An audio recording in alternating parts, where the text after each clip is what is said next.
Hello everyone. If you are a newcomer to robotics systems, you may be a little overwhelmed because they have many robot kits to choose from. So with this tutorial here, hopefully maybe I can help you how to choose an appropriate one for yourself. I propose that you have two main criteria to select your robot. First, you need to think about the user building skills, and it's pretty much age related. Right now, there are three ways that you can put together a robotics robot. You use a one-piece rivet made out of plastic, or a two-component rivet, or regular machine screws in the system. So that's one criteria. Another criteria is how much money you got to spend on it. So there's a range about around $100. Then the range about between 100 and 500. There's another range about 500 to about 1200. And then if money is no object to you, or you can spend more than 1200, you're welcome to it. So for 6 years old and older, and these systems start going to be hovering around $100. You will have two choices: the system that work with the big rivet here, and a system that work with the smaller rivet. The big rivet, you have the Play 600. It's just simply motorized with parts, so it's not programmable at all. Basically, you can make up like a little robot version of wind-up toys. The Play 700 is programmable, and it does work with the MIT Scratch 2 software. It also works with a phone app called Play 700. For the Play 300 and the Dream system, they use the smaller rivets. So the Play 100 is just simply motorized, and it's using the smaller rivets. So you see it's kind of equivalent to the Play 600, but if you want for a little bit older kids where they can better using the smaller rivets. Next is the Dream system. It's programmable, and they sell them at 4 levels, about 110 per level. So you can see you add them together at about $440 to get the whole Dream system. They also sell a set A and set B, which essentially contain all the parts for all those 4 levels. But you can see that the A 140 and the B 160, to add together, you get $300. The reason it's cheaper is because the set A and set B does not come with the nice printed instruction manual that come with it. So you have to be careful for that, depending on if you want to go for something cheaper, whether you need the manual, the assembly manual, and also they teach you about programming and stuff like that too. The Dream does work with the Play 700 application on the phone. The Play 700 obviously was created for the Play 700 system here, but what I found out, it will work with any of the firmware 2.0 system. Next, right now, it's only available in South Korea. So there's a smart system. There are 3 levels. They cost about $140 to $160 for each level.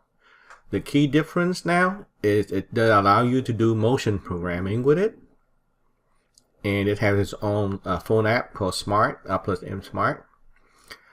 The IoT system also is currently available in South Korea only. And it has 2 levels, about $140 for each level. And it does work with Scratch 2. And both of these systems use the smaller rivets. So this is pretty much for a little bit older kids here. At the next level, we are shifting to the $300 and $500 range now. We have the Meanie, with essentially a humanoid robot, and that's the only thing you can build with it. And it's using the smaller rivets. It have robotics software, of course, the task and the motion. But recently, I think people from the UK created EdBot software, which is I haven't got a chance to use it. Maybe I can do a review of it later. But this is very neat software you can use for teaching. The meter does come with its own phone app called R plus M Meanie. And then if you are ready to shift to machine screws and nuts, you can go to the STEM system. It's programmable. It have 2 levels. The first level costs you about $350, and the level 2 will cost you about $250. So you can build wheel robots and linkage-based robot with it. And a little bit older, you have more money, you can get the premium, and you can see you can build lots of things with it. And you can see also using machine screws and nuts, so it's much more sturdy bot. I do like this system the best if you can have the money to afford it, because it's much more sturdy and it's also very expandable. Like for example here, you can once you have the premium, you can build a part. You can buy the OpenCM 904C, which is a controller for the Meanie, but you can buy it and then you can buy separately. And then you can buy a shield, a 485 shield, and you can mount more sensors, and like this one here you don't see clearly, but that's a little video camera. And you can program it using ROBOTIS software, or you can start using their OpenCM IDE, and you can start shifting into programming in C and C++. And you can see it's all open, so that means you can hack into it. Or if you want to, you can go to Trosson Robotics and buy just the frame parts only, and using the servo motor that you already have coming from the premium, you can build your own little mobile manipulator at home here. In this application here, I interface it with the phone too to find the little red rod here, so you can do that. Here I call it professional level because there's some people who goes around doing lots of BattleBots professionally. So you have the GP, and you see it costs more because it's all made out of metallic frame. You program C++ here. The Autobot is not quite released yet, but the robot one is going to be in the few $100 range.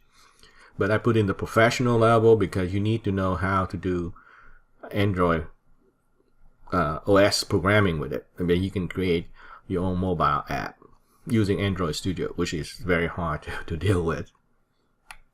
And then next level, I say University grad or grad level, because it's mostly going to require you to know Linux and ROS well. This is the burger. It ain't bad. It's around $400. Maybe high school people can buy them. But then you have to be really good at Linux, ROS, C, C++ programming, stuff like that.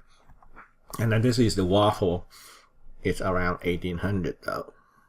And it has the RGB depth sensor camera here. So these two are the LiDAR laser device. And if you have more money, you can buy the Humanoid OP2, OP3. And that's more expensive, obviously. You can install either Windows or Linux on these two guys. And then research manipulator. And you can do this. These things are getting out of range of the regular consumer now. And then we have Thorman. They even don't list the price, so you have to call them and see how much that one costs. Just to show you a few selected ROBOTIS controller, you can see this is the CM50 here, and the 150 here, and the CM1 530 used for STEM in the premium system, GP also. You can see that. So at the beginning, the controller are nicely packaged. For the more advanced controller, like the OpenCM 904C or the OpenCR, which is on the TurboBot system and the OP system, you can see they're more open. So as you go up to higher level, they open things up hardware-wise, so you can hack into them. These are some of the kind of tables that you can compare quickly. These systems kind of side by side. So the Play 600 here using the CM20. It for firmware 2.0, but it's not programmable. and it's using the 12mm rivet, the bigger rivet. So you can use R+ design. You can get 7 robots with it. There's no sensor or anything. So people have seen that 6-7-year-old can kind of pretty much deal with this on their own already. They found out. And then if you're a bit older, you will start getting to more programming. You can get the Play 700, have 2 built-in gear motor, 2 LED, a little microphone to give you music scale and stuff like that. It have 3 built-in NIR sensor. That's about it. It does come with a Bluetooth BT410, and it does have the R+ AM phone app. But it does not come with a physical remote controller. So you have, if you use on a PC, you have to use the virtual RC controller in there.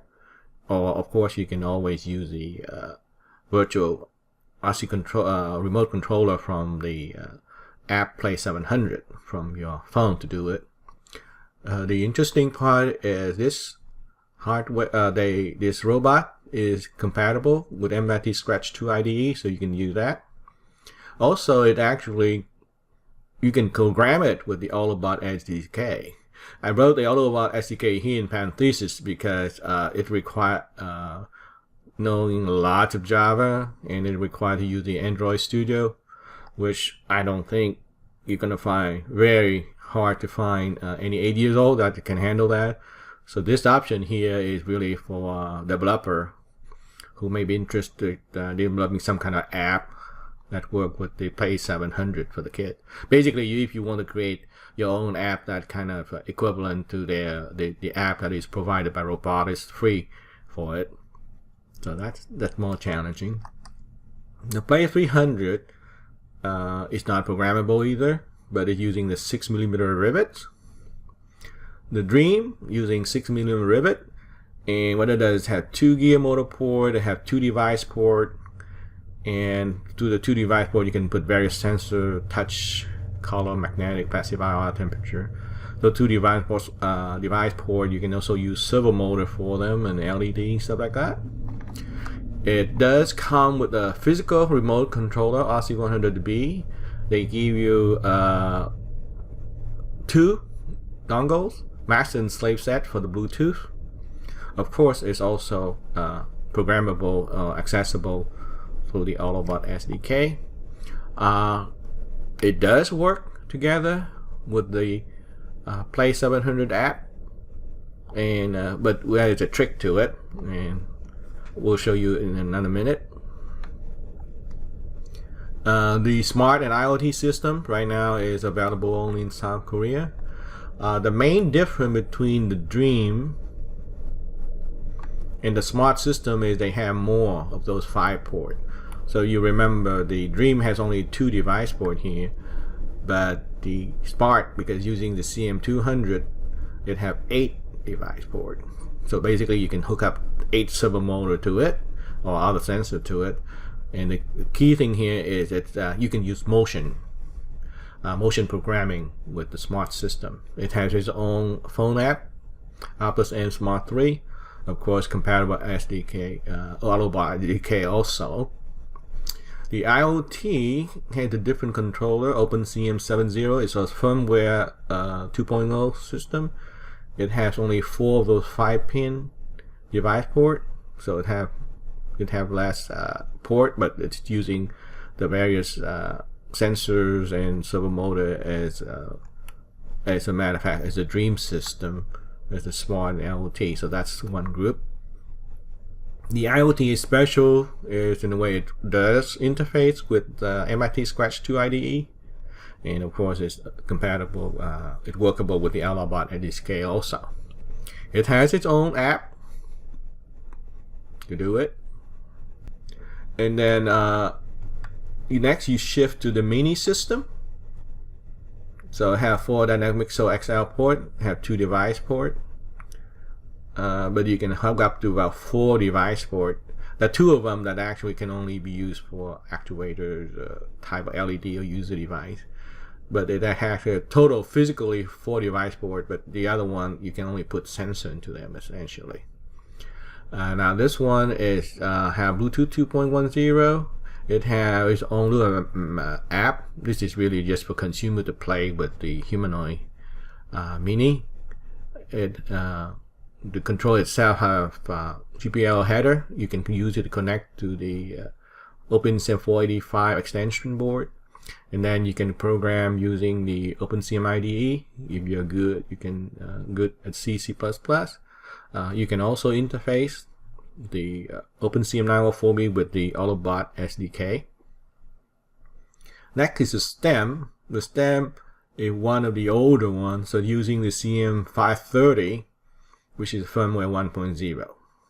Okay, so it has 5 dynamic AX port, 6 device port, so you can put a lot more sensors, and because of dynamics actuator, so you can just daisy chain a bunch of them up to 25, I think.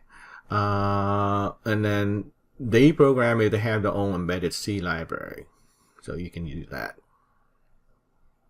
It does come with the physical remote controller RC100B. It's using IR sensor though. Let's see. And then the premium also using the CM530. Basically it's the same thing. It have a remote control RC100. It does come with a master slave Bluetooth set. It has also embedded C library. The GP also using embedded C library because it's the same controller CM530. The only difference between the premium and the GP is they use stronger AX18A servo for the legs components. So because they're using for fighting, so they need to be very strong to walk and kick around.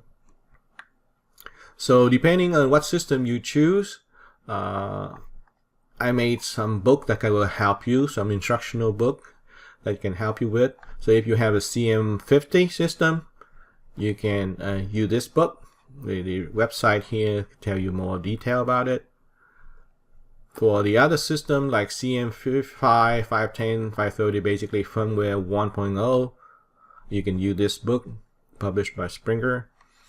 For the firmware 2.0 like OpenCM 904 and Autobot, this book also have material related to that.